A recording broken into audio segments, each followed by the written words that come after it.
ಶ್ರೀಮತೆ ರಾಮಾನುಜಾಯ ನಮಃ.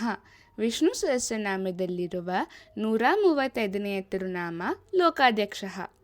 ಹಿರಣ್ಯಾಕ್ಷ ಎಂಬ ರಾಕ್ಷಸನು ಭೂದೇವಿಯನ್ನು ಅಪಹರಿಸಿದಾಗ ನಾರಾಯಣನು ವರಾಹ ರೂಪವನ್ನು ತಾಳಿ ಅವನನ್ನು ಸಂಹರಿಸಿ ಭೂದೇವಿಯನ್ನು ರಕ್ಷಿಸಿದನು. ಭೂದೇವಿ ವರಾಹಸ್ವಾಮಿಗೆ ಧನ್ಯವಾದ ಹೇಳಿ, ನನ್ನನ್ನು ನೀವು ರಕ್ಷಿಸಿದ್ದೀರಿ, ಆದರೆ ಜನನ ಮತ್ತು ಮರಣದ ಚಕ್ರದಲ್ಲಿ ಸಿಕ್ಕಿಕೊಂಡಿರುವ ನಮ್ಮ ಮಕ್ಕಳಿಗೆ ಮೋಕ್ಷವನ್ನು ಪಡೆಯುವ ದಾರಿ ಹೇಗೆ ತೋರಿಸುತ್ತೀರಿ ಎಂದು ಕೇಳಿದಳು. ಅದಕ್ಕೆ ವರಾಹಸ್ವಾಮಿಯು ಭಕ್ತರು ಸುಲಭವಾಗಿ ಮಾಡಬಹುದಾದ 2 ಮಾರ್ಗಗಳನ್ನು ಹೇಳಿದರು. ಮೊದಲನೆಯದು ಪೂಮಾಲೈ, ಅಂದರೆ ಭಕ್ತಿಯಿಂದ ಭಗವಂತನಿಗೆ ಹೂಮಾಲೆಯನ್ನು ಅರ್ಪಿಸುವುದು. ಎರಡನೆಯದು ಪಾಮಾಲೈ, ಅಂದರೆ ಭಗವಂತನ ದಿವ್ಯನಾಮಗಳನ್ನು ಜಪಿಸುವುದು. ನಂತರ ಅವರು ಈ ರೀತಿ ಹೇಳಿದರು: ಸ್ಥಿತೇ ಮನಸಿ ಸುಸ್ವಸ್ಥೆ ಶರೀರೇ ಸತಿಯೋ ನರಃ ಧಾತು ಸಂಯೇ ಸ್ಥಿತೇ ಸ್ಮರ್ತ ವಿಶ್ವರೂಪಂ ಚ ಮಾಮಜಂ ತತಸ್ಥಂ ಮ್ರಿಯಮಾಣಂ ತು ಕಾಶಪಾಷಾಣ ಸನ್ನಿಭಂ ಅಹಂ ಸ್ಮರಾಮಿ ಮದ್ಭಕ್ತಂ ನಯಾಮಿ ಪರಮಂ ಗತಿಂ.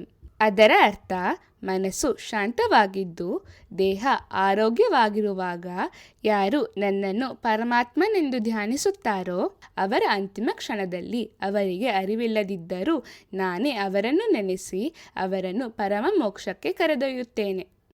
ಇದನ್ನು ಕೇಳಿ ಭೂದೇವಿ ತುಂಬ ಸಂತೋಷಪಟ್ಟಳು. ಈ ರಹಸ್ಯಗಳನ್ನು ಭೂಮಿಯಲ್ಲಿರುವ ಎಲ್ಲರಿಗೂ ಹೇಳಬೇಕು ಎಂದುಕೊಂಡಳು.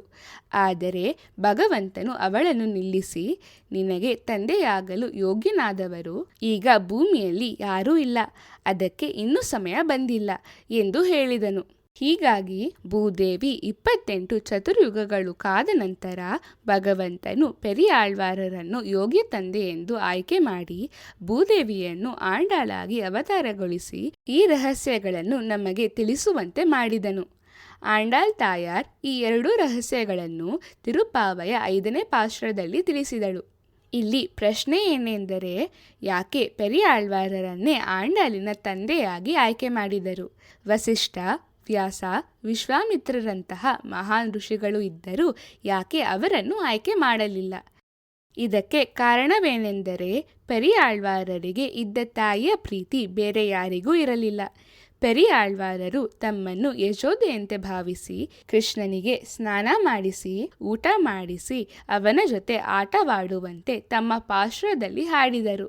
ಇತರ ಆಳ್ವಾರರು ಮೋಕ್ಷವನ್ನು ಬಯಸಿದರೆ ಪೆರಿಯಾಳ್ವಾರರು ಮಾತ್ರ ತಾಯಿಯಂತೆ ಭಗವಂತನಿಗೆ ಮಂಗಳ ಶಾಸನ ಮಾಡಬೇಕೆಂದು ಬಯಸಿದರು. ಆದ್ದರಿಂದ ಭಗವಂತನು ಪೆರಿಯಾಳ್ವಾರರನ್ನು ಆಂಡಾಳಿನ ತಂದೆಯಾಗಿ ಆಯ್ಕೆ ಮಾಡಿದನು. ಪೆರಿಯಾಳ್ವಾರರು ಆಂಡಾಳಿಗೆ ತಾಯಿ ಮತ್ತು ತಂದೆಯಾಗಿ ಇದ್ದರು. ಅವಳನ್ನು ತುಂಬ ಪ್ರೀತಿಯಿಂದ ಬೆಳೆಸಿ ಭಗವಂತನ, ವಿಶೇಷವಾಗಿ ಕೃಷ್ಣನ ಕಥೆಗಳನ್ನು ಹೇಳುತ್ತಿದ್ದರು. ಲೋಕಃ ಎಂದರೆ ಸಾಮಾನ್ಯವಾಗಿ ಜಗತ್ತು ಎಂದು ಅರ್ಥ, ಆದರೆ ಇಲ್ಲಿ ಅದು ಯೋಗ್ಯ ವ್ಯಕ್ತಿ ಎಂದು ಅರ್ಥ. ಅಧ್ಯಕ್ಷ ಎಂದರೆ ಆ ವ್ಯಕ್ತಿಯನ್ನು ಗುರುತಿಸಿ ಮುನ್ನಡೆಸುವವನು. ಹೀಗಾಗಿ ಲೋಕಾಧ್ಯಕ್ಷ ಎಂದರೆ ಸರಿಯಾದ ಕೆಲಸಕ್ಕೆ ಸರಿಯಾದ ವ್ಯಕ್ತಿಯನ್ನು ಆಯ್ಕೆ ಮಾಡುವವನು ಎಂದು ಅರ್ಥ. ನಾವು ಪ್ರತಿದಿನ ಲೋಕಾಧ್ಯಕ್ಷಾಯ ನಮಃ ಎಂದು ಜಪಿಸಿದರೆ ನಮ್ಮ ಜೀವನದಲ್ಲಿ ಎದುರಾಗುವ ಸಂದರ್ಭಗಳಲ್ಲಿ ಸರಿಯಾದ ಆಯ್ಕೆ ಮಾಡಲು ಭಗವಂತನು ಸಹಾಯ ಮಾಡುತ್ತಾನೆ. ಶ್ರೀಮತೆ ರಾಮಾನುಜಾಯ ನಮಃ.